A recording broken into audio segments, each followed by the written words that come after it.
는 여러분들 자녀의 생활기록부에는 적힙니다. 대학의 평가자. 대학에서 중요시한다면서 대학의 평가자를 이야기하는 거고, 대학의 평가자는 바로 입학사정관이에요.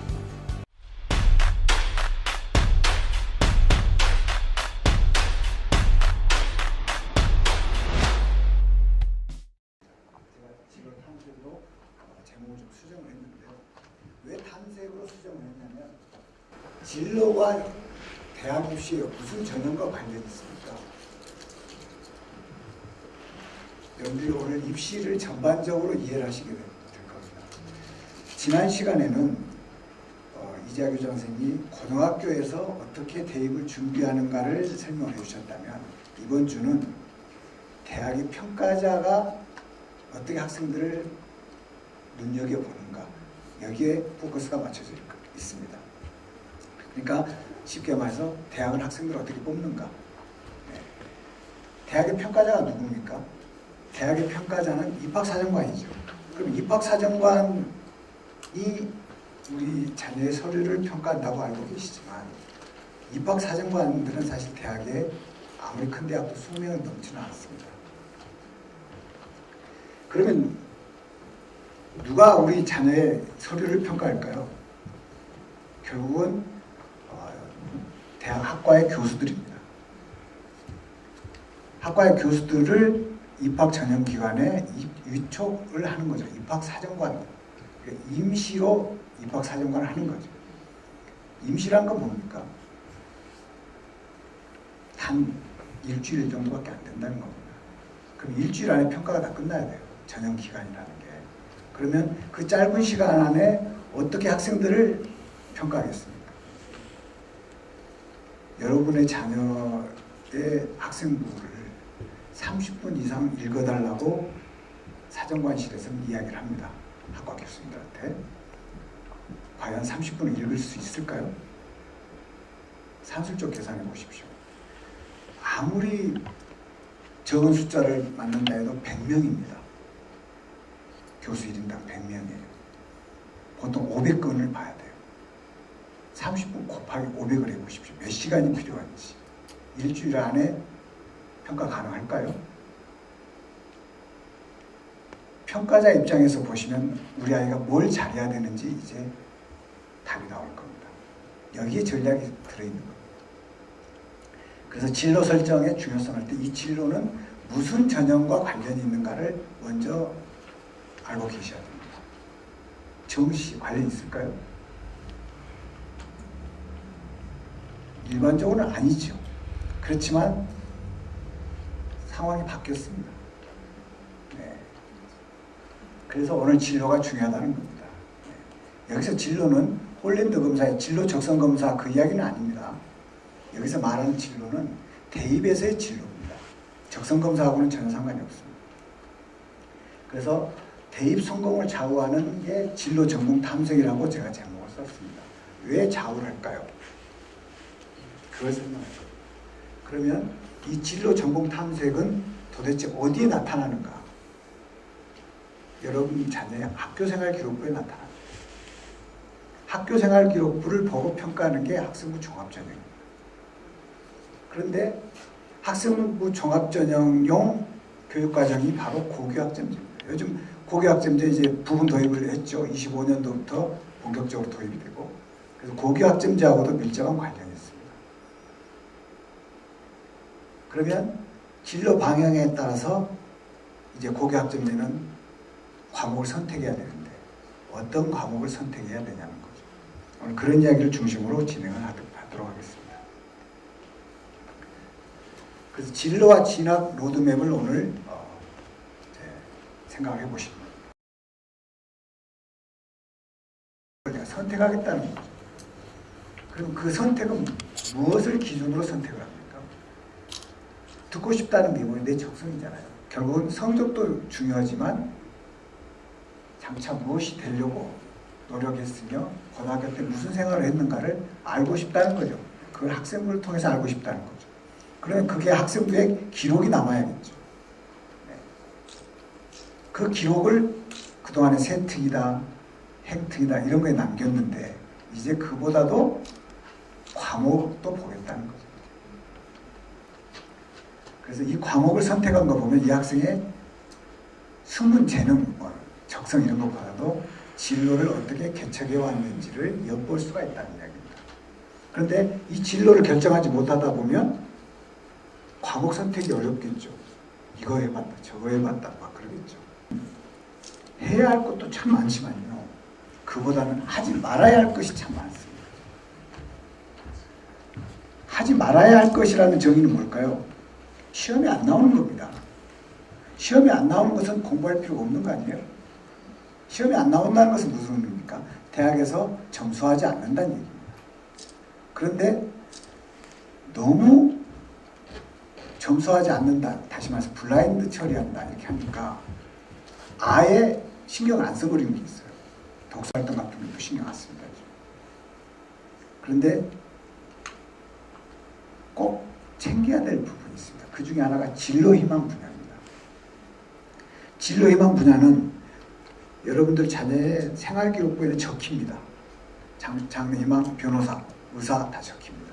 그런데 적힌 내용이 대학에서 평가할 때는 블라인드로 가려지는 겁니다. 그러니까 대학에서는 볼 수가 없죠. 왜 가렸을까요? 평가하는 사람들이 선입견이 작용한다는 거죠. 예를 들어서 과거에는 1학년 때는 의사, 2학년 때는 치과의사, 3학년 때는 한의사, 실제 지원할 때는 생명과학. 어떤 느낌이세요? 여러분이 평가자라면 어떤 느낌이세요? 이게 꿈은 야무졌는데 공부는 되게 못했구나 이렇게 생각할 거 아닙니까? 그래서 다른 부분을 평가할 때도 선입견이 작용해서 그냥 좋은 점수를 안 주고 우선 탈락이 돼버린 거예요.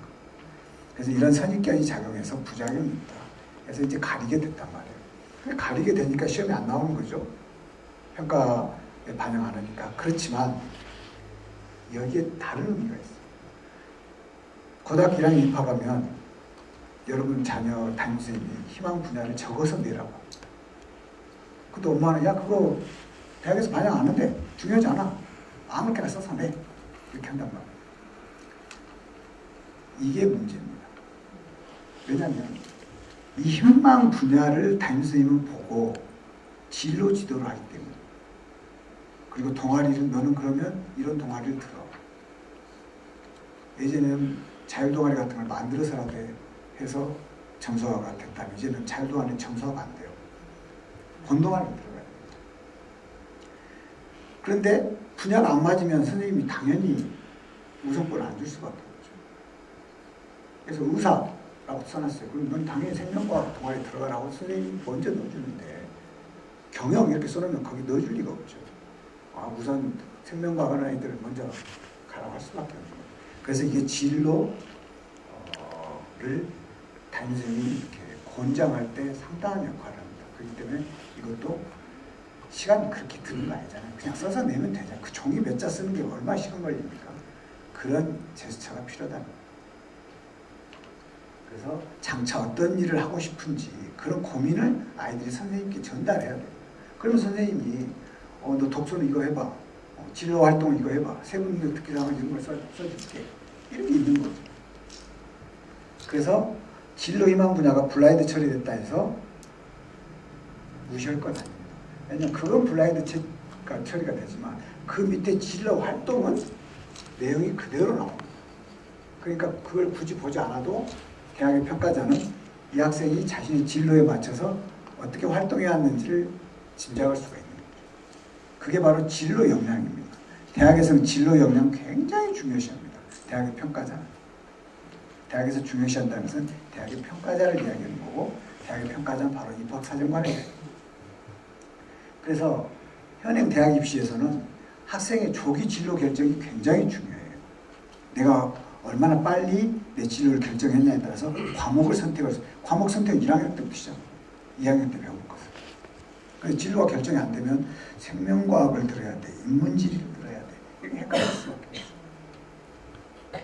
그래서 진로에 대해서 고민하고 진로와 연계된 실제 활동 내역이 학생부에 적히면 그게 바로 점수화가 되는 겁니다. 그러려면 대학 전공이 어느 정도 정해져야겠죠. 굳이 영문과, 불문과, 동문과 이렇게 굳이 나눌 필요는 없어요. 그냥 대강 경영, 경상 계열 어문계열 이렇게만 정해줘도 충분합니다. 대학 전공 계열을 크게 나누면 이렇게 나눠지는데요. 이제 이 계열들 중에서도 진로가 중요하다는 이유를 이야기합니다. 저기서 나쁜 계열이 어디가 있겠습니까? 그런데 여러분들 자녀들한테는 인문계를 보내고 싶으십니까? 기왕이면 의학계를 보내고 싶다. 교육계를 보내고 싶다. 공학계를 보내고 이 정도죠. 예체능은 별로 신경 안 쓰고 싶고. 그죠? 여러분들이 원하는 계열이 어딘지 지금 잘 생각해 보세요. 그럼 이 계열에 따라서 과목을 선택해야 될 겁니다. 그래서 현행 교육과정에서는 고등학교 2학년 때부터 이제 학생들이 선택 과목을 들을 수 있는데 이 선택 과목을 2학년 올라가서 선택하는 게 1학년 때부터 이걸 선택하게 한단 말이에요. 그러니까 아이들이 진로가 결정되기 전이잖아요. 그러니까 힘들 수밖에 없죠. 그래서 대입 성공을 좌우하는 게 진로 전공 탐색이라고 제가 제목을 씁니다. 그런데다가 서울대가 금년도부터 전공 연계 교과 이수 과목을 도입을 했습니다. 그러면서 아까 학생부 종합전형에는 관련이 있고 정시에는 관련이 없다고 생각하셨는데 이제 정시조차도 교과를 반영하겠다 이런 얘기입니다.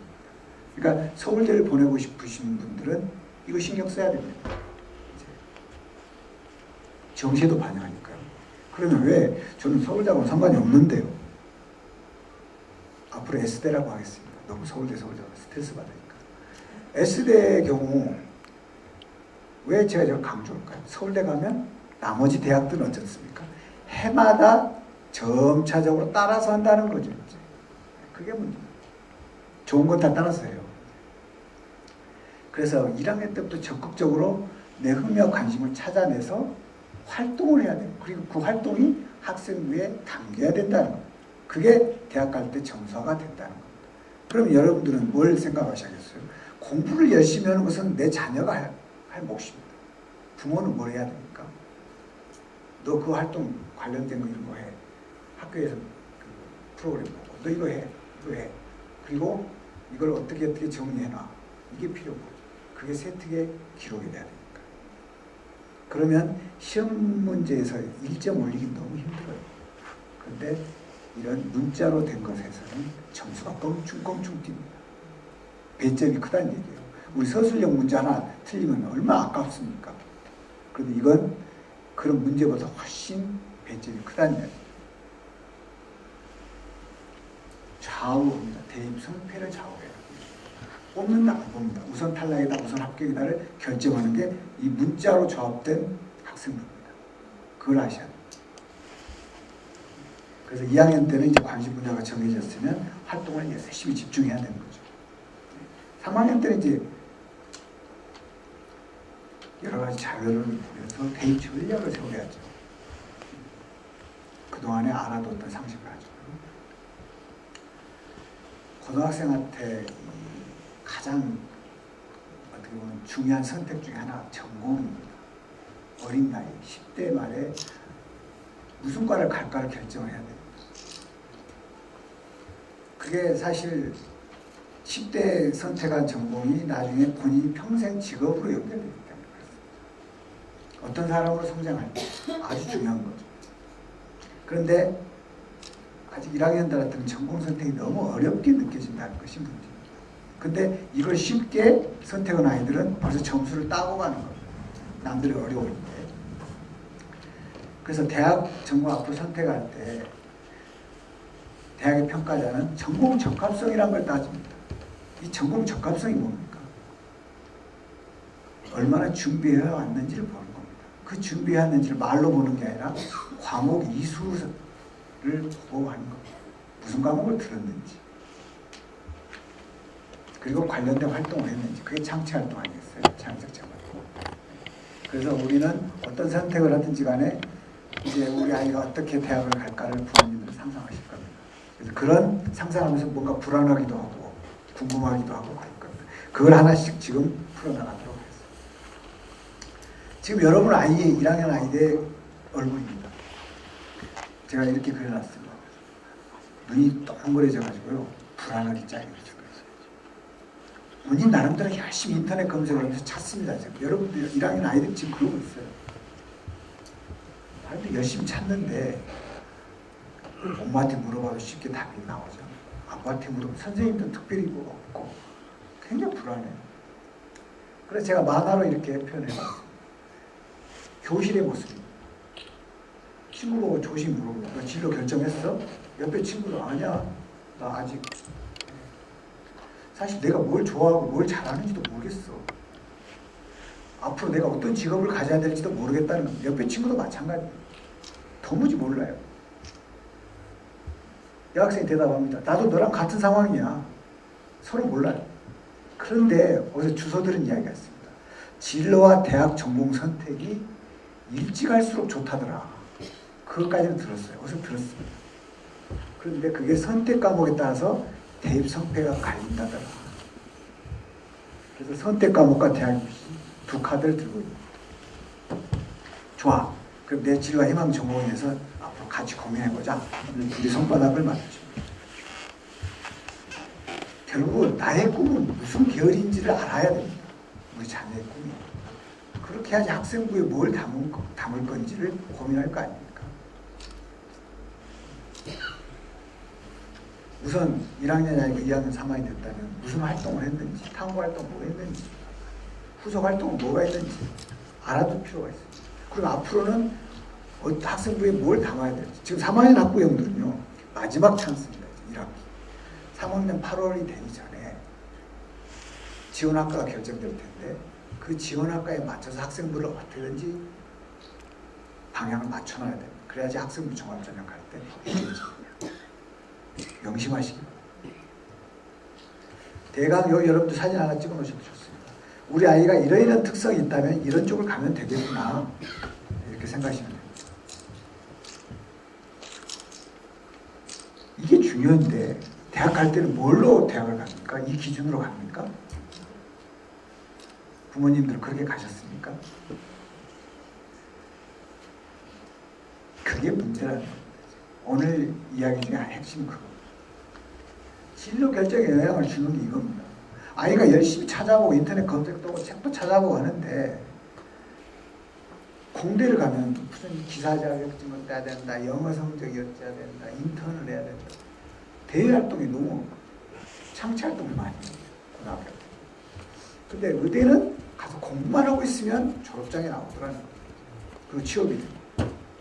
그리고 공대는 고소득이 보장되려면, 즉 전문직이 되려면 석박사를 해야 돼요. 박사까지 해야 돼요. 그런데 의대는 그냥 별 볼 일 없는 과학 의사가 되더라도 웬만하면 먹고 사는 데는 지장이 없더라. 굳이 박사학위 필요 없더라는 거죠. 그래서 의대를 가는 세 가지 이유를 저렇게 한국일보가 발표를 했습니다. 결국은 취업 능력 점수 때문에 그러겠죠. 의학계에 이렇게 점수가 높습니다. 취업 능력을 따지면 사회학계에 제일 안 되는 걸로 알고 있습니다. 통계를 따지면. 자코리아에서 작년에 조사를 했어요. 결국은 학생부 종합전형, 최근에 문제가 됐던 거잖아요. 진로 발굴을 해서 좀 학생들이 원하는 진로를 가게 해주자는 게 학생부 종합전형인데 공정성 문제가 얽히면서 이제 대입에 들어가기 위한 수단으로 전략을 해버려요. 내가 다닌 학원에 가지고 참 뭐 해가지고 오고. 이런 아이들은 사실 대입에 성공했다더라도 진로 체험을 안 했기 때문에 대학에 가서 헤맵니다. 다시 말해서 입학 후에 전공과 취업이 미스매치를 한다는 거죠. 그런데 취업 준비생들은 자기 전공을 살려서 취업하고 싶어 해요. 그런데 현실은 그렇지가 않습니다. 전공과 일자리가 미스매치입니다. 엄마 아빠들 여러분 더 잘 아시잖아요. 내가 졸업한 학과 현재 하고 있는 일과 얼마나 일치를 합니까? 대학 전공과 별로 상관없이 직장생활하는 분들이 더 많을 겁니다. 불일치율이 50%가 넘습니다. 그래서 현재 직장인의 절반 이상이 본인의 대학 전공과는 전혀 상관없는 일을 하고 있다. 그래서 다시 고등학생으로 돌아간다면 내가 정말 적성이나 진로를 신중하게 선택해야겠다는 거죠. 결국은 내 학업 성적에 따른 선택, 이것이 나를 망쳤다. 내 희망이나 꿈이 더 중요하다. 이걸 나중에서 직장인이 돼서야 느낀다는 거예요. 그래서 자신의 성적보다는 이 적성을 중요시해야 되는데 너무나 지금 현실은 그렇지 않아요. 우리 한국 사회에서는 어때요? 무슨 과 다니냐 이거보다는 대학에 어디대 다니냐 이걸 더 쳐준다 이거죠. 그래서 S대 들어갔다 보면은 자부심으로 입학을 하지 않습니까? 그 자부심 하나로 4년을 다니기도 합니다. 그런데 졸업쯤 되면 자부심도 무용지물입니다. 어문계열 뽑질 않습니다. 경상계열만 지원조차도 못하고 끝나고 바로 진로 설정입니다. 그래서 대입은 제가 정보전이라고 했습니다. 정보를 정확히 파악하는 게 중요합니다. 오늘 여러분들에게 그런 정보들을 지금 데이터로 만들어서 가지고 왔어요. 사진 찍으시라고. 책자가 있으면 좋을 텐데 책자가 없으니까 찍으시라고 제가 표를 크게 만들었어요. 요즘 대입은 정답도 없고 경계해야 될 게 너무 많습니다. 너무나 전문가들도 많다고 해요. 다 유튜브에서 떠들어요. 들어보면 다 제가 들어도 그럴듯해요. 너무나 말들을 잘해가지고. 그런데 평가자 입장에서 보면 웃기고 있는 절대 그렇죠. 그래서 제일 중요한 것은 우리 아이에게 잘 맞는 것을 찾아주시라는 거예요. 그래서 요즘 애들은 어떻습니까? 옛날 애들하고 좀 달라요. 뭐가 다를까? 정시 교과 이수를 반영을 한다는 거. 이거 아주 중요합니다. 이런 걸 참조해 볼 수가 있는데요. 최근 스카이 정시 합격자 61%가 재수생이었어요. 그 중에서 서울 경기가 71%가 나왔어요. 그러니까 이 말은 제가 이 수치를 보여드리려고 온 게 아니라 재수를 해야만이 정시로 갈 수 있다. 이런 얘기가 되는 거예요. 현역에서 정시를 가기는 쉽지 않다. 서울대도 재수생을 어떻게 하면 좀 안 뽑아볼까 고민하던 끝에 내놓은 게 정시 교과 이수입니다. 이렇게 이제 반영을 이렇게 하겠다. 이렇게 등급을 A, B, C로 하겠다. 이렇게 발표를 했죠. 그래서 2023년도부터 시행을 했어요. 그래서 서울대 정시 교과 평가의 의미는 이제 재수생의 독식을 좀 막아보겠다. 우리 좀 현역 아이들 좀 뽑고 싶다. 그래서 실제적으로 저렇게 하니까 재수생 비율이 좀 줄었다고 합니다. 그런데 이 평가 방식 결국 키는 뭐예요? 지원자가 전공에 맞는 과목을 이수했는지를 보겠대요. 그러니까 점수를 맞춰서 들어오더라도 필요한 과목을 듣고 왔는지, 의과대학을 오는데 지구과학을 했는지 생명과학을 했는지 공과대학을 가려면 물리나 화학을 해야 되는데 점수 따기 좋은 지구과학을 하는 아이들은 안 뽑고 싶다. 그런 얘기죠. 그래서 교과에서 충실도 이런 걸 보겠다는 거예요. 그래서 여기서 여러분들이 이제 이런 것도 중요해요. ABC 세계 절대평가 방식이라는 것은 우리 아이의 내신 등급을 올릴 수 있는 방법 중에 하나입니다. 3학년 때. 그래서 요즘에 학생부 종합전형 등급이 조금 올라갔습니다. 너무 세다. 1점 초반까지인데 뭐 이렇게 걱정하실 거 없어요. 이런 것들 때문에 올라간 겁니다. 그래서 서울대 같은 경우는 곤장 과목이라는 것을 이제 제시를 해요. 요강에다가 우리 대학에 이 학과를 가려면 이런 과목을 듣고 오면 좋습니다. 이게 곤장 과목. 그래서 교과에서 현황을 보면 교과를 위계라는 게 위계 질서. 수학 같은 경우는 아닙니다. 수학 1, 2는 수학은 영역에 따라서 분류한 1, 2이기 때문에 수학은 해당이 안 되지만 그 외의 과목들 물리 1, 2 물리 2를 먼저 듣고 물리 1을 다음에 들을 수는 없다. 그런 위계를 보겠다. 그런데 그런 위계를 따지고 안 따지고 하는 것도 중요하지만 안 듣는 것보다는 나아요. 3학년 때 가서라도 그냥 듣고 물리 2를 듣고 싶어도 숫자도 좋고 하지만 다른 과목이 개설되지 않았어요. 그거라도 들으면 자기 그 지원학과가 맞아떨어질 경우 도움이 된다는 거죠. 위기를 떠나서라도.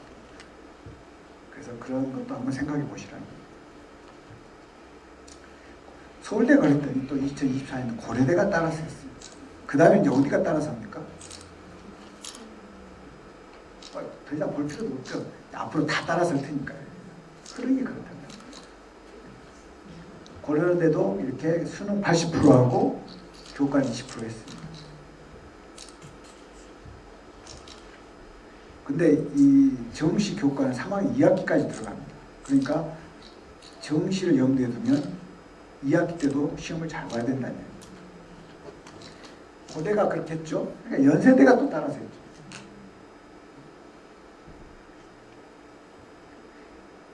좀 외적인 이야기지만 고려대가 논술을 부활했습니다. 7년 만에. 정부가 대학에 지원금을 주는데 정시를 40% 이상 뽑지 않으면 지원금을 주지 않겠다고 하니까 또 지원금을 받으려면 그직해야 되잖아요. 그런데 대학은 정시 학생보다는 학생부 종합전형 아이들을 선호한다 했잖아요. 그런데 학생부 종합전형을 늘릴 수는 없고 교과전형은 성적 순위가 어차피 마찬가지고 꾀를 낸 거죠. 우리가 선발을 할 수 있는 게 뭐예요? 논술 전형밖에 없었다. 논술을 부활한 거예요. 그러면 그동안에는 논술이 서울대는 없었고 연대가 있었기 때문에 연대냐 고대냐면 논술로 가려면 연대를 갔어야 하죠. 그런데 고대가 논술을 딱 부활해버리면 연대는 어떻게 됩니까? 그동안에 독차지하고 있었는데 고대가 딱 만들어버리면 뺏기잖아요. 경쟁이 되는 거예요. 그러니까 연대가 수리 논술 없애버린 거죠. 과학 논술 없애버린 거죠. 그런 식으로 없습니다. 자꾸 다른 학교에 뺏기는 거예요. 이제 두려운 거죠. 대학은 그렇게 연쇄적으로 움직여요. 그래서 이제 서영구가 그렇게 됐으니까 앞으로 다른 대학들도 분명히 그럴 거라는 거죠. 그래서 결국은 제가 하고 있는 이야기가 진로 전공 탐색 쪽으로 대입 성공을 잡을 거다. 이제 대부분 이제 어머님들 눈치챘을 겁니다. 우리 아이가 성장할 때 어떤 데 흥미가 있는지 적성이 어떤 것에 맞는지에 따라서 교과를 선택해야겠구나. 네. 그래서 고2가 되기 전에 결정을 해야 되는구나. 이런 걸 아셨을 거예요. 그러려면 진로 고민을 일찌감치 해야겠다. 선택 과목의 중요성을 모르고 있었다가는 낭패를 당합니다. 그래서 선택 과목에 따라서 합격과 불합격이 갈릴 수가 있습니다. 평가자는 우리 해당 학과에 관련된 과목을 안 들었다면 우선 탈락이에요. 아까 평가에 30분씩 해야 된다고 했는데 시간이 전략된 것 중에 하나가 관련된 과목 이수를 안 했어요. 합당하잖아요. 그냥. 그럼 그 아이는 5분도 안 봐도 되잖아요. 그래서 시간이 전략. 그래서 결국은 학교생활 기록부라는 것은 1학년 때부터 3학년 때까지 모든 교과 등급이 기록이 되고 비교과 활동이 기록되는데 여기에서 뭐가 나타나야 돼요? 지원자의 역량이 나타나야 돼요. 저는 이러한 자질을 가지고 있습니다. 그런데 말로만이 아니라 이런 과목을 들었습니다. 그리고 이런 과목을 들었는데 이 과목에서 뭘 했습니다가 적혀야 되는 거죠. 그걸 평가하겠다. 동아리도 마찬가지예요. 그래서 교과 과목의 습득과 동아리 활동이 결국 대학 가는데 큰 역할을 하겠다. 그런 이야기입니다. 그래서 무조건 무슨 학과에 맞춰서 이렇게 준비한다기보다 계열을 맞추면 충분하다. 그래서 새로운 입시 정보를 틈틈이 살펴보시되 공통적으로 해야 되는 게 있습니다. 너무 엄마들이 정보 대치동에 가서 줄 서서 입시 설명회를 다녀옵니다. 거기는 정시 준비하는 학생들 가는데 안 맞습니다. 거기 가면 다른 정보만 가지고 오시고 중요한 건 뭐예요? 우리 아이들한테 중고 아이들한테 중요한 건 뭐예요? 공통적으로 해야 되는 게 있어요. 상위권대에서 다 통하는 거. 그게 바로 내신입니다. 내신 관리를 잘해요. 그 내신은 첫째도 내신, 둘째도 내신, 셋째도 내신. 내신이 일단 가장 중요한 전형 자료가 되기 때문에 그렇습니다. 그 다음에 그 내신은 무슨 과목을 들었냐가 중요하죠. 그래서 진로 전공 탐색을 어떻게 하겠어요? 그거 이제 답이 보일 겁니다. 진로가 결정이 되면 그 진로에 따른 과목을 선택하면 되는 거죠. 그래서 서울대가 2024학년도부터 전공연계 교과를 이수 과목을 도입했습니다. 전공과 관련된 걸 들으라는 거죠. 답이 나왔잖아요. 지원학과 관련 있는지 없는지 따지면 답이 나옵니다. 수의과를 간다면 당연히 생명과학 해야겠죠. 그것도 2까지. 경영학과를 간다면 생명과학 2까지 필요하겠어요? 전혀 안 필요합니다. 대부분 인문계열은 과목이 정해지지 않았어요. 그래서 문과생들은 자유롭습니다. 특별히 신경 쓸 게 없어요. 문과생들은 뭘로 결정해요? 수학 점수. 수학만 잘합니다. 물론 국어, 영어도 중요하죠. 그렇죠. 수학이 대학을 결정한다. 주로. 그래서 결국은 이공계, 자연계열 학생들이 이 선택 과목이 중요하다. 그래서 1, 2학년 때 일찌감치 목표 전공을 설정하라는 거예요. 그리고 이 진로 탐색 과정들이 학생부에 적혀라. 그래야지 좋다. 그게 대학 전략 수립의 기본입니다. 전공 진로 탐색 이런 게 서울대 지원자에게만 중요한 게 아니에요. 앞으로는 상위권 대학들이 다 이렇게 할 겁니다. 그래서 희망 진로라든지 전공에 대한 탐구 역량, 이게 바로 학생부 종합 전형의 핵심 요소입니다. 평가 요소. 그거 해야 돼요. 그래서 학생부 종합 전형으로 가야지 여러분 자녀에게 유리하니까 지방학생들은 진로 전공 탐색을 해가지고 적절한 관련 과목을 이수하라는 겁니다. 과목 등급은 그 다음 문제. 그래서 그 과목을 듣느냐, 너무 머리 굴리는 아이들, 뭐는 성적이 뭐는 소수 과목이고 그런 아이들 치고 학생부가 좋은 아이들이 있어요. 그냥 자기 하고 싶은 거 그냥 이렇게 하는 아이들이 보면 평가자가 그걸 알아봐요. 아, 얘는 자기 하고 싶은 걸 했는데 소수인 과목이구나. 그래서 등급이 좀 낮구나. 감안해서 필요하니까. 그런데 얘는 등급은 좋은데 아주 내신 잘 따기 위해서 여리저리 이렇게 머리 굴렸구나. 안 봐요. 대학에 와서도 그러거든요. 교수들이 다 와요. 그래서 1학년, 2학년 때부터 적극적으로 흥미 관심 분야를 찾아가지고 관련된 활동을 해야 됩니다. 그래서 1학년 때는 모든 수업에 다 참여해봐야겠죠. 내가 어떤 게 맞는지 모르니까. 그래서 다양하게 경험을 하는 거예요. 그래서 1학년 때는 공통과목 내신을 잘 관리해야 됩니다. 그래서 내가 어떤 것에 흥미가 있는지. 그리고 수행평가, 이거 아주 중요합니다. 수행평가 때 많이 학생의 특성이 나타나요. 하고 싶은 걸 해야 되거든요. 그냥 수행평가는 그냥 점수 따는 걸로 생각해가지고 대충 해서 낸 아이들은 점수는 받을 수 있지만 세특에 적히는 내용이 너무 평이해요. 자기가 가고자 하는 관련된 학과에 관련된 흥미를 여기서 조사를 해서 발표할 필요가 있다는 거죠. 그렇게 해야지 이 학생부 내용이 풍부할 거 아니에요. 풍부하다는 것은 글자 수가 많다는 의미가 아니고 아, 얘가 굉장히 이런 쪽에 관심이 있구나. 이걸 알 수 있다. 그렇게 해야지 나중에 2학년 때 선택 과목도 유리해지는 거죠. 그래서 제일 중요한 것은 내신 성적이라고 했습니다. 그 다음에 선택이고, 선택 과목이고. 그래서 모든 공통 과목에서 좋은 성적을 받으면 대학에서도 좋아해요.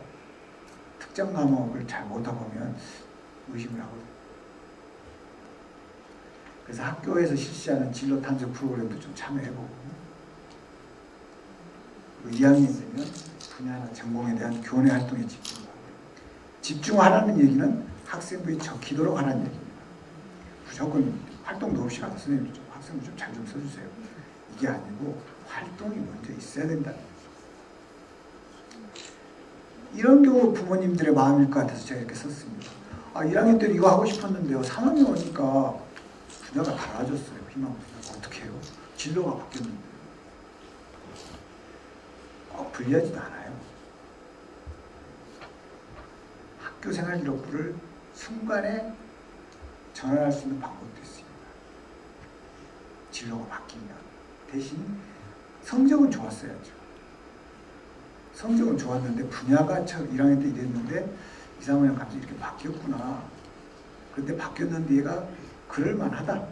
이래 설득력이 있으면 걔는 성공한 거예요. 오히려 그런 애들 뽑아요. 근데 공부도 못하는 아이들이 이리저리 가다가 자꾸 바뀌면 안 되죠. 그래서 첫째도 내신, 둘째도 내신, 셋째도 내신. 그래서 진로를 정하지 못했다면 그러면 전략을 어떻게 해야 됩니까? 종합전형을 제외한 나머지 전형은 연계 과목, 이수 이런 것은 조금 동떨어진 이야기가 됩니다. 무조건 현재 선택한 과목에서 좋은 성적 받는 거, 점수 올리는 게 답입니다. 그래서 현재 진로를 정하지 못했다면 이런 것도 한번 생각해 보시라는 거예요. 그다음에 진로 전공 탐색에서 어떻게 해야 될지 더 알고 싶으시면 교육청 자료 같은 거 참조하시면 많이 있습니다. 학생부 종합전형입니다. 네, 학생부 종합전형. 학교생활기록부를 읽어서 평가를 한다는 거죠. 그렇다면 학생부 종합전형은 누구를 위한 동아줄입니까? 바로 여러분의 자녀를 위한 동아줄입니다. 재수생들 위한 게 아닙니다. 그걸 아셔요. 여러분도 잘 보셨죠? JTBC 18년도에 스카이캐슬에서 학생부 종합전형 이야기가 나왔어요. 우리 아이도 좀 저렇게 했으면. 그렇게 발행했죠. 왜 그랬을까요? 왜 아이를 학생부 종합전형을 준비하게 했을까요? 확실한 이유를 알아야 돼요. 일단 학생부 종합전형은 내신 성적만을 가지고 평가하지 않는다는 거죠. 이 아이의 기초수학 능력만을 한번 점검해 보겠다는 거죠. 그리고 학업 성취도라든지 태도, 의지 이런 걸 보고 뽑겠다는 거죠. 그런데 학생부 종합전형은 지방 거점 공립대학보다는 지방사회대학보다는 상위권 대학에서 많이 뽑습니다. 거점 공립대학은 그래도 교과전형이 더 많이 뽑습니다. 아직까지. 일단 학생부 종합전형은 제가 하고 싶은 이야기는 평가자별 고사입니다. 뽑는 사람 마음일 수도 있다는 얘기입니다. 그럼 그 뽑는 사람은 무조건 뽑느냐? 평가자마다 평가는 다르게 나오지만 결국 무슨 기준으로 뽑느냐는 거죠. 그 학과에 관련된 교수들이기 때문에 그 학과에 관련된 활동을 보고 뽑는다는 거죠. 그래서 아까 진로 활동을 강조했던 겁니다. 단지 이제 내신 성적을 기본으로 하다 보니 상대평가를 하자는 내신은 9등급 나눠가지고 대부분 친한 친구들끼리 같이 공부를 하고 같이 활동을 하고 했는데 우리 다 같이 만점 만점 했지만 그렇진 않죠. 만점이 4%를 초과하면 어떻게 돼요? 수능하고 다르다 했죠. 지난 시간에 이야기했었죠. 1등급이 없어져 버려요. 다 100점을 맞았어도 2등급이에요. 그래서 다 같이 잘하는 게 오히려 단점입니다. 그래서 요즘 고등학교에서는 어떻게 해요? 자꾸 시험 문제를 변별력을 줘가지고 1등급을 확실하게 구분하게 만드는 거죠. 그래서 이제 수행평가라든지 또는 주관식 문제가 이런 역할을 합니다. 그래서 수행이라는 그 쪽지, 수행이라는 평가, 쪽지, 그 시험, 수업 태도 다 내신에 포함된단 말이죠. 이게 중요해요. 시험에서야 하나 틀릴 수도 있지만 이런 것들은 가만히 앉아서 딸 수 있는 점수입니다. 자, 여러분들 우리 아이 내신 등급이 좀 걱정해야 된다는 부모님들 꼭 이 대목 정도 되면 있습니다. 제가 크게 확대를 해놨습니다. 숫자 보이시죠? 이거 사진 찍으실 필요 없어요. 이거 개인정보입니다. 그리고 공부 잘하는 학생 것이 아니에요. 이거 뽀따라라는 얘기가 아닙니다. 일종의 퀴즈입니다. 퀴즈. 여러분들 아이보다 공부를 더 잘했습니까? 못했습니까? 이 아이는. 언뜻 봐보십시오. 과연 이런 설명에서 쓸만한 자료인가요? 언뜻 보니까 수학원 5등급입니다. 얘 어디 갈 수 있을까요? 국어원은 좀 잘한 것 같은데 영어도 4등급이에요. 요 정도 맞은 아이가 어디를 갔을 것 같습니다. 21학년도 학생입니다. 대전 아이입니다. 1급 대전 아이급을 했습니다. 어디 갔을 것 같습니까? 한번 상상해 보세요. 적어도 어디는 갔을 것 같다. 어디 갔을 것 같아요? 세 분만 답 듣고 지나가겠습니다. 어디 갔을 것 같아요? 저 5등급짜리 하나 있는데. 우성대. 네? 우성대. 네, 좋습니다. 우성대. 또 어디 갔을 것 같아요? 대전대. 상식적으로는 우성대, 대전대 어머님 판단 맞습니다. 그 정도 갔으면 무난하게 간 것 같은데 맞습니다. 어머님들의 자녀가, 부모님들의 자녀가 이 정도면 당연히 우리 아이 걱정되죠.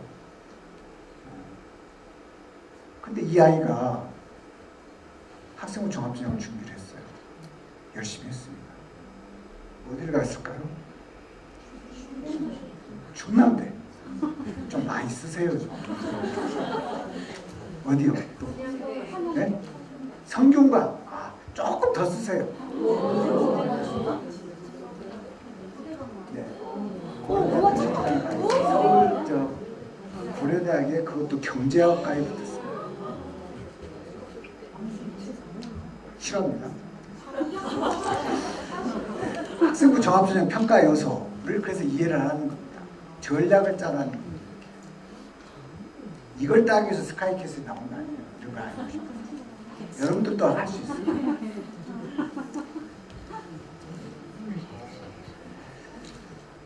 그래서 과거에는 옛날 아이들, 요즘 아이들 아까 그랬잖아요.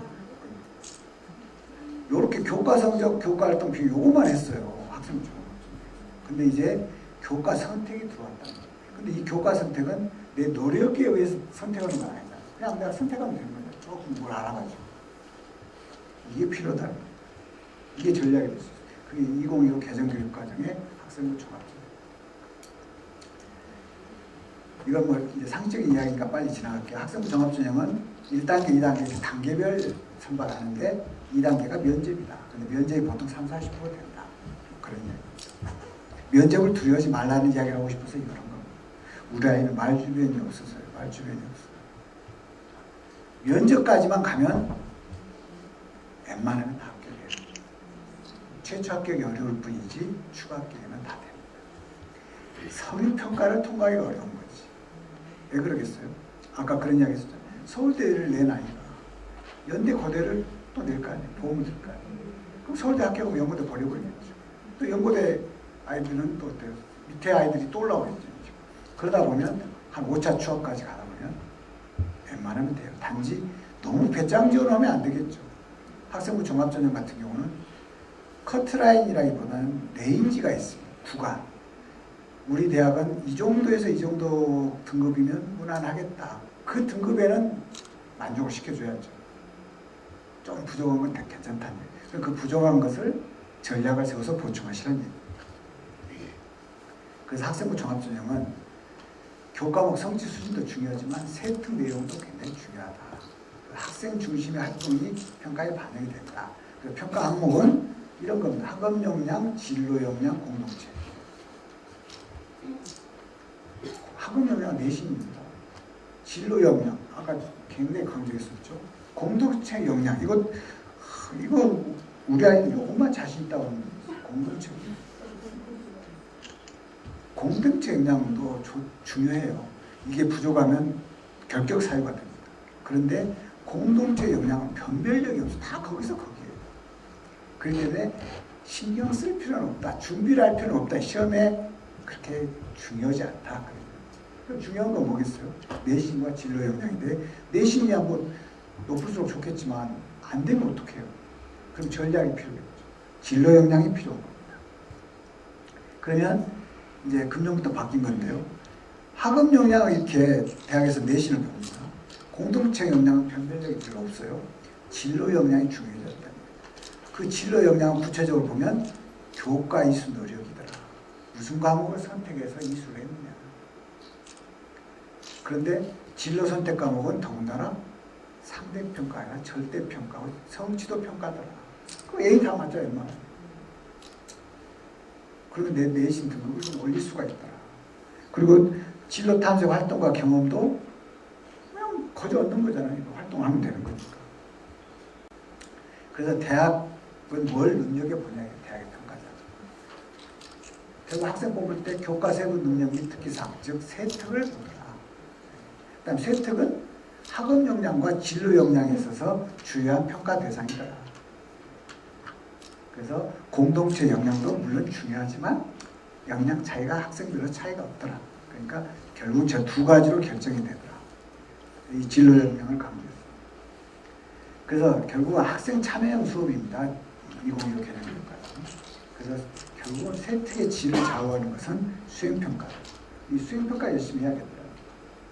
그 수행평가를 통해 가지고 자기주도적인 주제 탐색을 해보는 경험, 이게 중요합니다. 그래서 수행평가를 깊이 있게 준비하고, 또 심화 세특을 쓸 때는 어려운 논문을 보고 쓰라는 얘기가 아닙니다. 호기심, 자신의 호기심을 가지고 쓰라는 얘기예요. 그러면 조금 호기심이 평가자가 볼 때 이게 좀 독특하다. 그럼 우선 선발이 된다니. 그런데 조금 수준이 낮을 수도 있죠. 호기심에 의해서 쓴 것은. 그렇지만 그 호기심에서 출발해서 좋은 자료를 본다면 훨씬 좋은 게 나온다는 거죠. 대학에서는 학업 역량을 평가할 때 뭘 보느냐? 이겁니다. 희망 전공과 관련된 기본 과목 얼마나 이수했냐?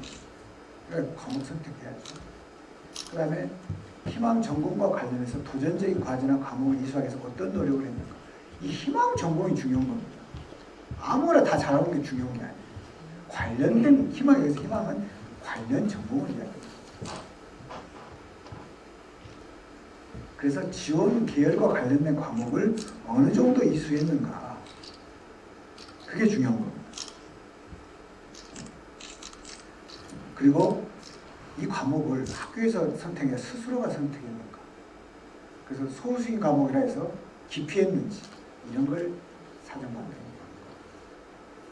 왜 사정관들이 그걸 보고 있어요? 사정관들이 이제 학과 교수들을 사정관에 초과할 때 연수를 합니다. 교수님들 이런 것 좀 봐주셔야 됩니다. 이런 거 보세요.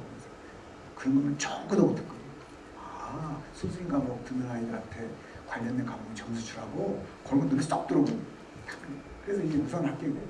그래서 그게 중요해요. 그래서 운 좋게 그런 교수님이 평가를 하면 바로 그냥 합격을 해요. 그래서 자기 경험과 지원 전공의 연관성을 잘 보여줄 수 있도록 만들어야 합니다. 우리 학과 오기 위해서 이런 노력을 했구나. 이런 점을 엿볼 수 있어요. 그래서 결국 교과 성적을 평가할 때는 학생이 이수한 과목의 선택 상황을 대학에서는 고려를 합니다. 과연 이 과목이 어렵더라도 한번 해보려고 했는지, 도전정신이 있는지, 어려우니까 자꾸 피해 다녔는지, 이거 봅니다. 그래서 소규모 학교나 소수학생이 이수하는 과목을 수강한다 해서 꼭 불리한 건 아닌데, 어떻게 그냥 입시 설명회 가면 많은 과목을 선택해라, 뭐 이런 전략이 나오다 보니까 쉬운 거예요. 내신 잘 받은 거예요. 자꾸만 그렇게 얘기하더라고요. 그래서 미래를 여는 고교학점제, 이게 바로 학종용 교육과정입니다. 그래서 이제 고교학점제가 본격적으로 시행되면 학종을 이걸로 가는데, 고교학점제가 뭔지 다 아시죠? 대학에서 좀 과목을 자기가 선택하는 거예요. 그런데 이제 이게 좀 바뀌었죠. 그동안에는 204단위라고 불렀습니다. 수업량 기준을. 근데 이제는 2023학년도부터는 192학점으로 바뀌었습니다. 시간도 조정됐고. 이 차이입니다. 그래서 고교학점제는 현행 대입 전형 중에는 학생부 종합전형하고 딱 맞아떨어진 겁니다. 그러니까 고교학점제를 잘 살릴 수 있는 방법을 찾아야 되는데 좀 문제도 있죠. 학생의 진로와 적성을 기반으로 희망 과목을 내 마음대로 선택한다는 것은 나무랄 데가 없습니다. 취지 참 좋아요. 그런데 선택권은 좋은데 조금 아직까지는 준비가 안 된 거죠. 대학, 고등학교에서. 그래서 학교가 정해준 과목이 아니라 내가 내 적성에 맞는 과목을 듣는다는 거, 내가 먹고 싶은 대로 먹는다는 것처럼 좋은 거 없잖아요. 그런 것처럼 선택권이 보장됐다는 거. 선택권이 보장되기 때문에 학습 의욕도 저절로 생기고 성적 향상도 자연스럽게 될 수밖에 없다는 거죠. 그런데다가 중하위권 학생들에게 또 좋습니다. 상위권 문제가. 예전에는 상위권 학생들한테 다 내신 점수 바닥을 깔아줬잖아요. 나무늘에 물대는 아이들이 있어요. 그런데 고교학점제는 내가 내 마음대로 듣다 보니까 굳이 남의 바닥을 깔아줄 필요가 없어요. 그래서 일찍부터 진로 고민을 하게 되니까 사고력도 길어지고 아주 그런 취지는 참 좋습니다. 그렇지만 아직까지는 상대평가에 한 순위 경쟁을 해야 되기 때문에 내신 1등급을 받는 것이 또 현명할 수도 있습니다. 그걸 이제 판단을 잘 하시라는 겁니다. 몇 학년이냐에 따라서 달라집니다. 우리 애가 몇 학년인지. 그래서 1학년 때 아이들이 진로에 확신이 없다 보면 내가 과목을 선택을 잘 못하면 어떻게 되지? 자유롭다기보다는 오히려 부담으로 작용할 수도 있어요. 우리 그렇잖아요. 내가 먹고 싶은 것이 있을 때는 참 좋은데 아무것도 먹고 싶은 것이 없을 때는 막 먹고 싶은 거 이야기하려면 괴로울 수가 있어요. 바로 그런 학종용 교육과정이라고 하지만 현재 정부가 정시 비중을 40% 이상으로 확대해 놓다 보니까 조금 문제가 있습니다. 그래서 선택 과목을 주요 평가 지표로 활용하는 학종의 비율이 또 줄었다는 것, 이것도 좀 문제가 있습니다. 그래서 고교 학점제와 정시 확대 기조의 대입제도는 따뜻한 아이스 아메리카노 이런 의미가 될 수가 있다. 잘 안 맞습니다. 그죠? 안 맞다고 불평할 건 아니잖아요. 어떻게든 우리 아이가 대학 가야 됩니다. 그래서 실제적으로 조사를 해보면 아이들이 이 과목 선택에 대해서 어떻게 생각할까 해보면 결국 1학년 때 어린 나이에 2, 3학년 과목을 선택하라고 하니까 어려움을 느끼더라고요. 그 어려움을 느낀 이유가 뭐예요? 어떤 것이 좋을지 알 수가 있어야죠. 어떤 게 내 몸에 좋을지. 그걸 모르겠다. 진로가 결정이 안 됐으니까. 그리고 교과목이 무슨 과목인지 알 수가 있어야죠. 그런 어려움. 결국은 고등학교에도 보면 이수 권장 과목 이렇게 유인물이 있을 겁니다. 그걸 참조해서 진로 적합성이 높은 과목을 선택을 합니다. 이건 이제 참조사항인데요. 인문계는 생각보다 그 이수 과목이 중요하지 않습니다. 이거 봐보세요. 인문계, 사회계, 상경계, 사회탐구 선택 과목을 이수하지 않았을 경우 불이익이 한 65% 정도 되죠. 중대한 감점이 합니다. 사회탐구를 안 했을 경우. 근데 대부분 문과생들 사회탐구를 안 해요. 그렇기 때문에 큰 불이익이 없습니다. 그리고 인문계는 그렇게 큰 문제가 없습니다. 문제는 이제 이 자연계열이죠. 자연계 한번 봐보세요. 자연계, 공학계, 과학계 이런 쪽은 미적분이나 기하를 안 해보면 70 이상 %가 불이익을 당하고 떨어진다는 얘기죠. 지구과학은 안 들어도 별 문제가 없어 보입니다. 그죠? 10%도 안 됩니다. 그러니까 지구과학은 그렇게 중요한 과목이 아닙니다. 대학 갈 때. 자, 슬기로운 고교생활 다시 한번 보겠습니다. 개정교육과정과 이제 과목 선택, 진로 선택을 했으면 이제 과목 선택을 해야 됩니다. 그걸 무슨 기준으로 한다고요? 자신의 진로 방향에 따라서.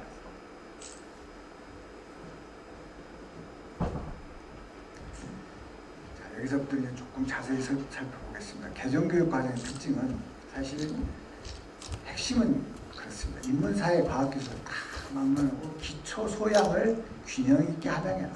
그런 의미입니다.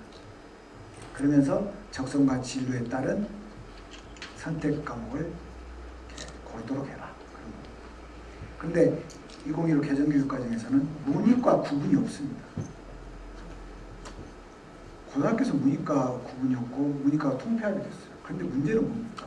대학이 문제죠. 대학은 여전히 문과대학, 이과대학, 자연대학 다 있습니다.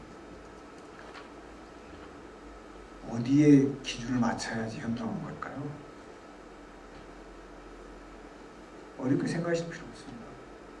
학생은 누가 뽑아요? 고등학교가 뽑아요? 대학이 뽑아요? 답은 거기에 있습니다. 대학이 뽑잖아요. 그럼 대학 눈치를 봐야 되는 거죠. 대학의 평가자는 뭘 선호할까를 보면 생각해보면 답이 나옵니다. 물론 간호학과라든지 경영학과라든지 이런 데는 문이과 가리지 않고 뽑기도 해요. 그런데 문제는 이겁니다.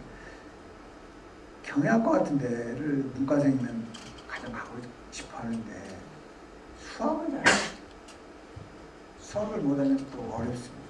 그래서 대학을 갈 때 여러분들이 이제 아이 공부를 시키실 때요. 영어 과목은 절대평가라니까 아이도 또 신경 안 써. 그러다가 등급 안 나와. 국어 과목은 우리말이니까 그냥 외우면 될 거라는 생각을 하고. 수학은 난 문과니까 그러다 보면 성적이 안 나옵니다. 수학이라는 과목은 대학 가기 전까지는 가장 중요한 과목. 대학 입학하면 계열에 따라서는 전혀 필요가 없을 수도 있어요. 어문계열 같은 경우 모르겠습니다. 그런데 어문계열이더라도 좋은 대학을 가려면 수학을 잘해요. 예를 들어 서울대 영문과, 영어를 잘하면 서울대 영문과를 갈 것 같지만 실제적으로 수학을 잘하는 아이들이 서울대 영문과를 갔습니다. 수학을 못하면 그 밑에 대학을 갔어요. 수학이 그렇게 대학 가는 건 중요하다. 그러니까 수학을 어디든지 과외를 시키더라도 수학을 잘하도록 만들어놔야 돼요. 수학이 그런 의미입니다. 여러분들 잘 아시겠지만 이제 고등학교 과목은 이렇게 공통이 있고 일반 선택이 있고 진로 선택이 있어요. 공통 과목은 무조건 내신 확보해야 되는 거죠. 그래서 이제 1학년 때는 골고루 다 잘해야 됩니다. 2, 3학년 가서야 이제 내 진로와 적성에 따라서 과목을 선택할 수가 있어요. 개정교육과정은 이렇게 생겼습니다. 공통 과목이 있고 선택 과목이 있고 보통 교과에 두 가지가 있죠. 전문 교과가 있고 거의 조금 열심히 하려고 하는 부분이 있지만 전문 교과까지 가서 우리 학교는 전문 교과 개설 안 해줘요. 이렇게까지 하는 너무 대학을 그렇게 나대면서 갈 필요가 없습니다. 그렇게 대학에서 좋게 안 보면 등록고 정도 된다고 합니다. 그러지 않으면 일반고에서 그럴 필요 없어요. 그냥 주어진 일반 선택과 진로 선택은 충분히 이걸 잘하고 그 다음에 여기가 있으면 이걸 해야죠. 이거 못하면 이거 하나만 딸랑 잘해서 뭐합니까? 그래서 이게 쓸데없는 일을 한다는 거예요. 이게 기본적으로 중요한 겁니다. 그 다음에 이게 이제 더 잘 됐으면 그 다음에 창시활동 해야 되는데 자율활동 뭐 잘해야겠죠. 물론 이건 특별히 그렇고 동아리, 창체 동아리, 전문가 관련 동아리 해야겠죠. 봉사활동 요즘에 거의 의미가 없습니다. 진로활동은 좀 중요해질 거예요. 그래서 이걸 이제 보시면 짐작하실 겁니다. 이제 예시입니다. 고교학점제 요즘에 이렇게 상징 심벌 1학년 1, 2학기 때 이렇게 수학, 통합, 사회, 통합 이런 걸 잘해야 됩니다. 이런 걸 잘하고 2학기 때 가서는 이제 서서 일반 선택 이런 것을 이제 하나씩 선택을 하기 시작합니다. 미적분, 함과 통계, 윤리학상 그래서 이런 식으로 선택을 한다는 것을 알고 계시면 됩니다. 그래서 이제 보통 엄마들이 그 학교 교육과정 편제표를 갖다 놓고 막 열심히 이거 들어 할 때 지도를 합니다. 그런데 막상 고객 현실은 그렇지가 않아요. 과목반을 만들어주고 싶어도 교사가 없어요. 그러니까 들을 수 있다는 거지 꼭 들을 수 있는 것은 아닙니다. 그런 상황이 펼쳐집니다. 그래서 그냥 할 수 있는 것에서 최선을 다하는 게 방법이에요. 이건 뭐 교육부가 이렇게 하라고 예시를 들어놓은 거예요. 그냥 예시입니다. 꼭 이렇게 하라는 게 아니에요. 그래서 중요한 건 이거 아니겠어요? 앞으로는 선택 과목에 따라서 대입 성패가 가집니다. 어떤 과목을 선택해요? 여기도 글도 나와 있잖아요. 대학 입시는 선택 과목이 중요합니다.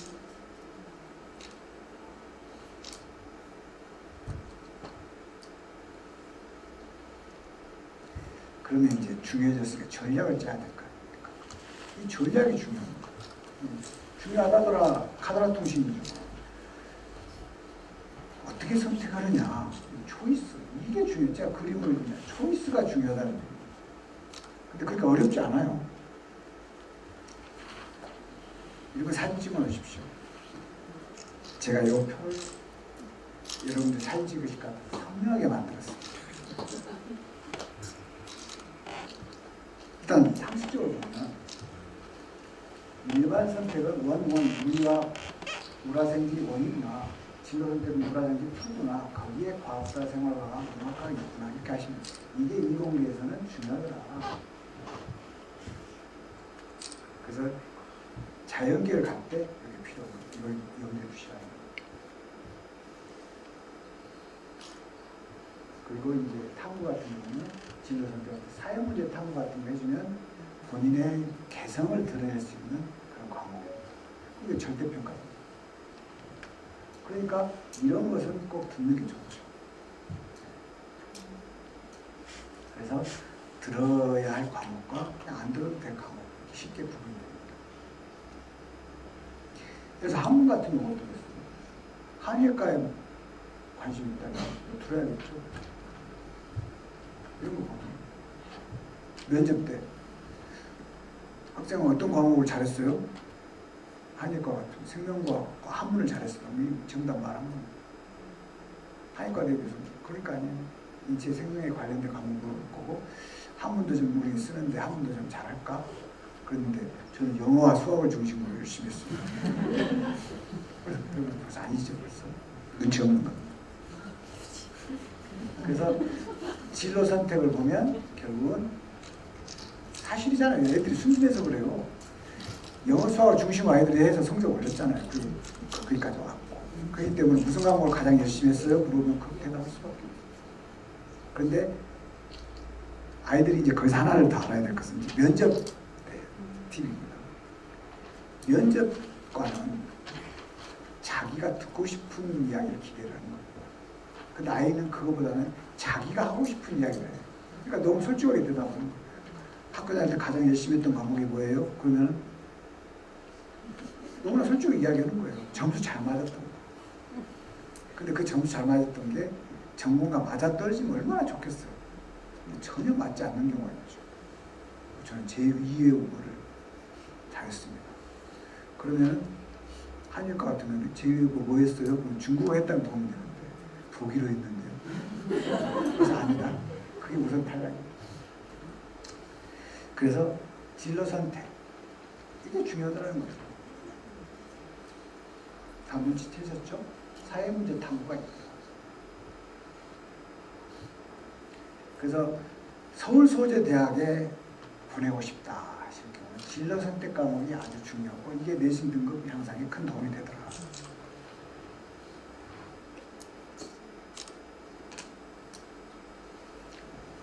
2022학년 대입부터 지금 진로 선택 과목이 반영되기 시작했어요. 그런데 수도권 대학들이 너무나 이 학생들 이탈이 커요. 그냥 자기 전공과 상관없이 그냥 성적만 올려가지고 와서 입학하다 보니 너무 이탈이 크더라. 그래서 이탈률을 줄일 수 있는 방법이 뭐냐. 그 관련된 전형이 뭐냐면 학생부 종합전형이고 학생부 종합전형을 중요시하는 거는 바로 자기주도 역량이 있고 전공 적합성이 맞기 때문에 그렇다는 거죠. 그래서 이 영역을 굉장히 보려고 하는 거예요. 그래서 대학 입시에서 진로 설정이 굉장히 중요한 거예요. 입학사정관제도가 도입되고 대학 입시는 숫자, 내신 등급도 물론 중요했지만 문자가 중요해졌어요. 그 문자가 뭐예요? 글자로 쓰는 거. 세특, 행특. 그 세특, 행특으로 대학을 간다는 거예요. 패러다임이 바뀝니다. 그런데 진로에 대한 고민이 확대되면서는 이제 뭐가 중요해졌어요? 여기 더불어서 진로 선택 과목이 등장합니다. 그러니까 문자로 된 걸 학생부에서 문자로 된 걸 잘 써야 되고 그 다음에 이제 진로 선택 과목을 잘 선택해야 돼요. 그래서 상위권 대학을 희망한다면 진로 선택 과목을 반영하는 학생부 교과 전형도 이제 늘어나고 있더라.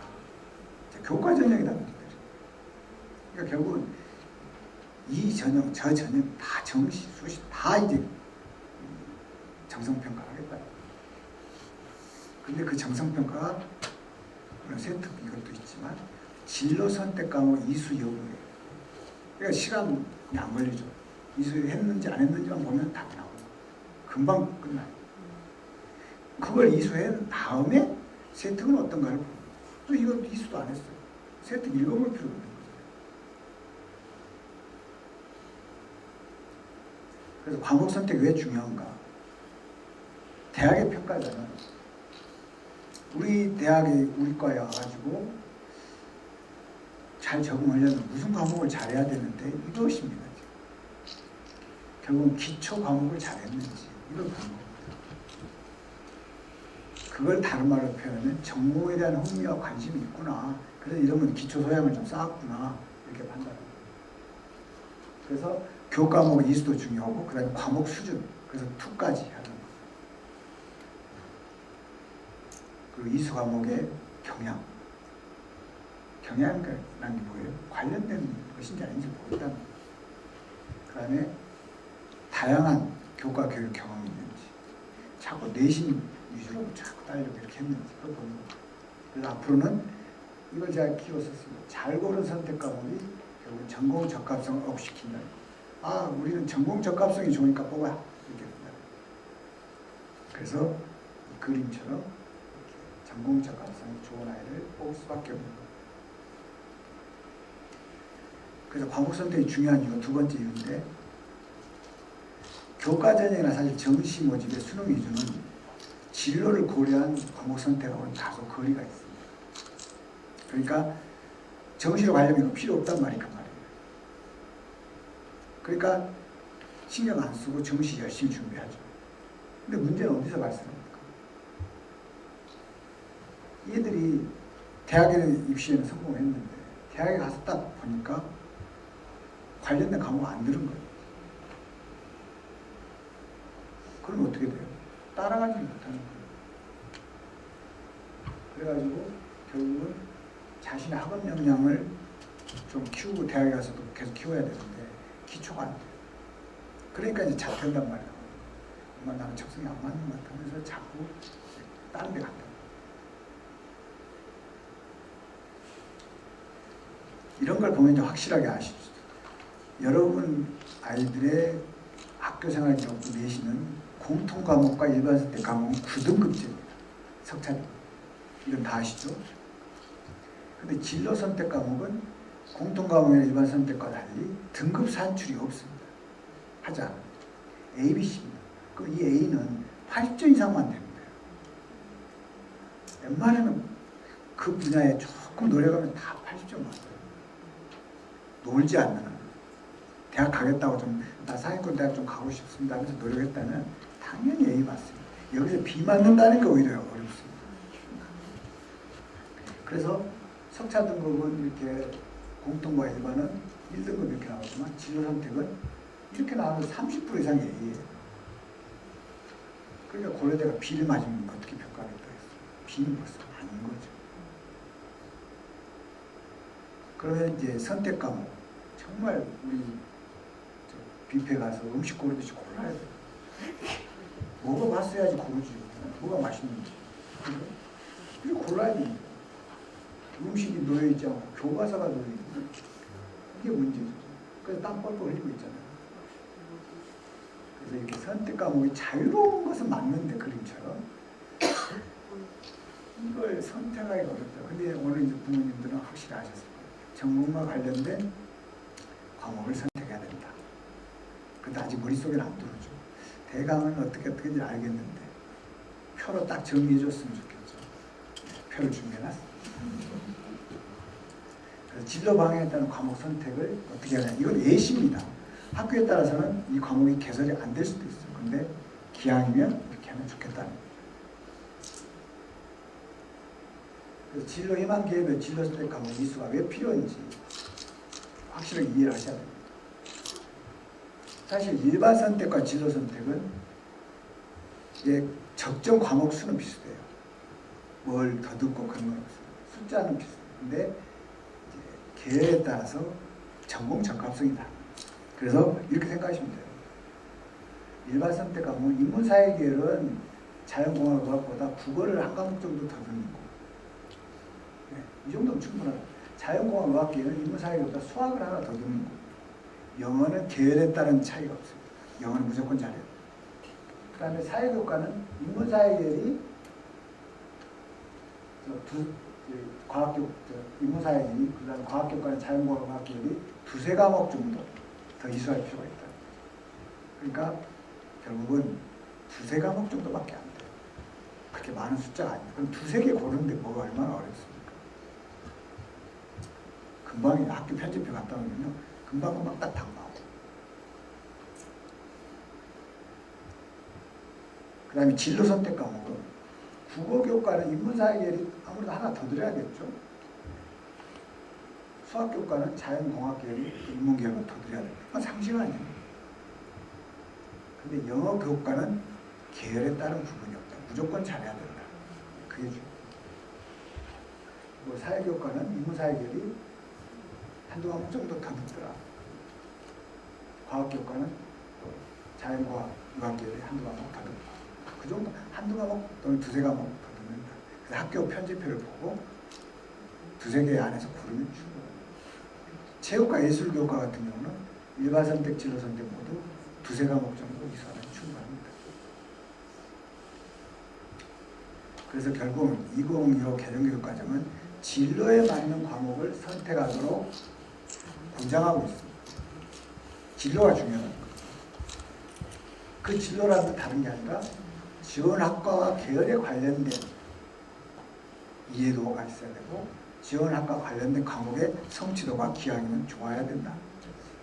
그래서 대학이 평가할 때 전공 적합성이니 발전 가능성이니 이런 걸 이야기할 때 바로 이런 과목을 보고 평가를 한다.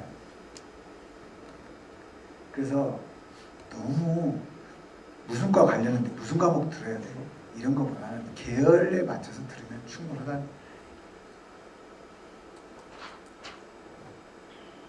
그래서 대부분이 모든 과목에서 계열학과 구분 없이 평가하지만 자연계열의 경우는 기하나 물리2, 화학2, 생명화학2, 지구학2 이런 식으로 지원학과별로 반영이 다릅니다.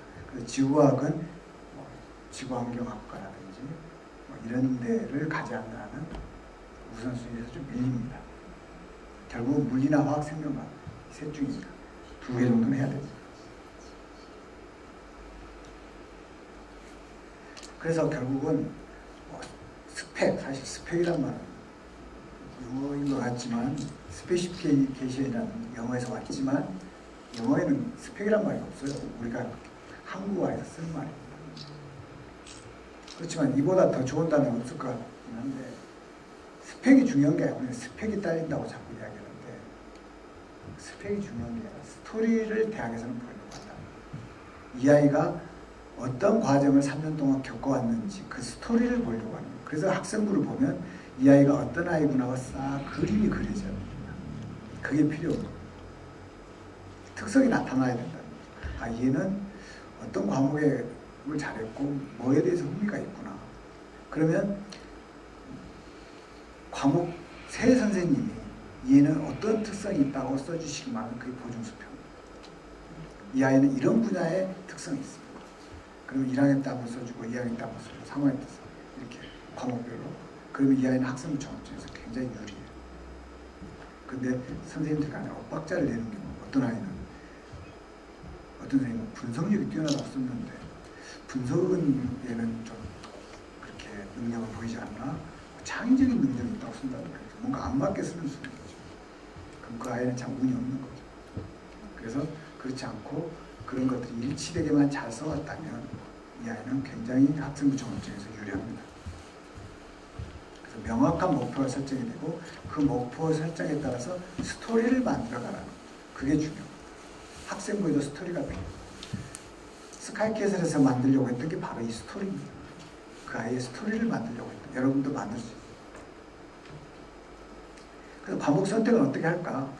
이제 교과별 학문의 기본적 이해를 바탕으로 한 과목을 했잖아요. 그러니까 이제 그 관련된 과목에 따라서 과목을 선택하면 됩니다. 이제 특별히 어려운 건 없습니다. 그래서 그 모집단이 그 학과를 생각해 보면 무슨 과를 가려면 어떤 과목이 유리하겠구나 답을 쉽게 찾아내실 겁니다. 그것도 잘 모르겠다. 전공 안내서라는 게 있어요. 대학원마다. 그거 참조하시면 필요한 과목이 줄줄이 나와 있습니다. 그거 참조하시면 돼요. 결국은 자연계열 분야로 가면 수학과 과학을 잘해야겠다. 이게 상식입니다. 그래서 대체로 과학을 2학년 때는 1을 배우고 3학년 때 2를 배웁니다. 이런 것은 기본적으로 해줘야겠다. 그런데 과학 1의 4과목을 다 못 배울 수도 있어요. 개설이 안 돼가지고. 그래서 배울 수 없다고 해서 막 이렇게 걱정할 거 없습니다. 또 다른 방법을 찾으면 됩니다. 단지 이공계열 같은 경우는 물리나 화학이 굉장히 중요하다. 물리학은 다 해요. 그런데 중요한 것은 자연계의 진로를 희망하지 않았다 해도 수학은 아주 중요하다. 제가 아까 강조했던 게 수학이 대학 갈 때 중요해요. 그래서 문이과 통합이 된다 해도 결국은 수학을 잘해야 되고 경우에 따라서는 과학도 필요할 수가 있어요. 그래서 문과 같은 경우는 학교 같은 경우는 당연히 해야 되지만 진로 희망에 따라서 미적분까지도 해주면 대학 가는 데는 좀 상위권 대학 가는 데 유리하다.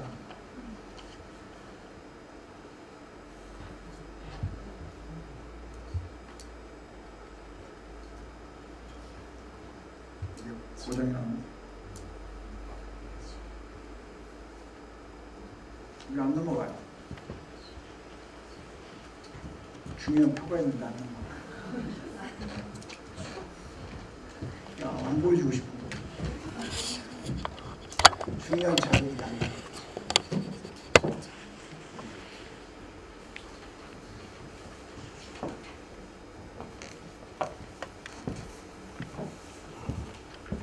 밥 줄 때가 된 모양입니다. 수동으로 넘어가요?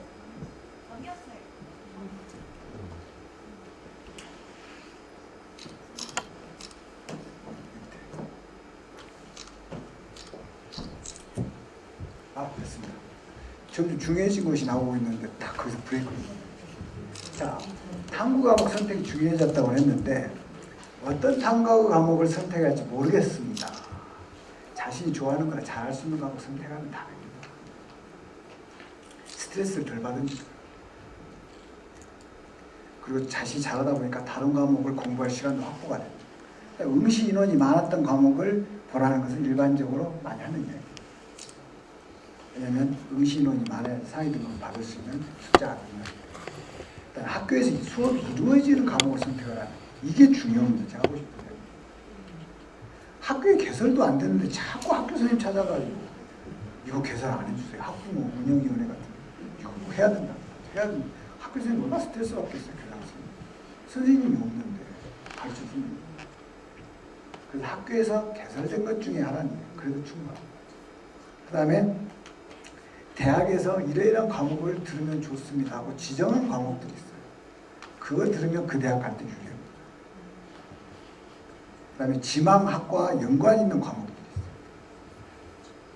그래서 내가 가고자 하는 대학과 학과가 정해졌다면 벌써 선택하기가 훨씬 쉬워졌죠. 그게 전공 적합수입니다. 면접시험이라든지 논술을 탈락한다 하더라도 유리할 수밖에 없죠. 오랜 시간 동안 여러분들 이렇게 강의 들으시고 수고 많으셨습니다. 아무튼 여러분들 자녀들이 원하는 대학, 희망하는 대학에 잘 갈 수 있도록